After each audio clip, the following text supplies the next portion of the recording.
আসসালামু আলাইকুম এভরিওয়ান। আজকে আমি ঘরে থাকা 4-5 পিস গরুর মাংস দিয়েই অনায়াসে 4-5 জনের খাবার তৈরি করে ফেললাম। মাংসগুলো আমি ছোট ছোট টুকরো করে কেটে নিয়ে এসে এবার এগুলো ভালো করে ধুয়ে নেব।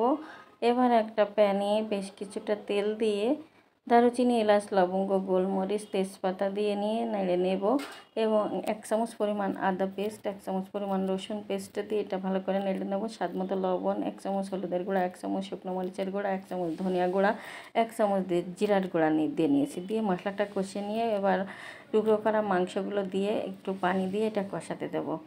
আমার মাংসটা সিদ্ধ হয়ে গেছে। এবার আলু কেটে রেখেছিলাম 2টা মাঝারি সাইজ, সেটা দিয়ে একটু সিদ্ধ করে নেব। নিয়ে এবার আমি আলুটাও সিদ্ধ হয়ে গেছে। এবার আমি বেশ কিছুটা রসুনের কোয়া দেব, আর দেব বেশ কিছুটা পেঁয়াজ কুচি আর কয়েকটা শুকনো মরিচ দিয়ে এটা ধীরে ধীরে ভেজে নেব। এটা অল্প জালে এবার ভাজতে হবে ধীরে ধীরে।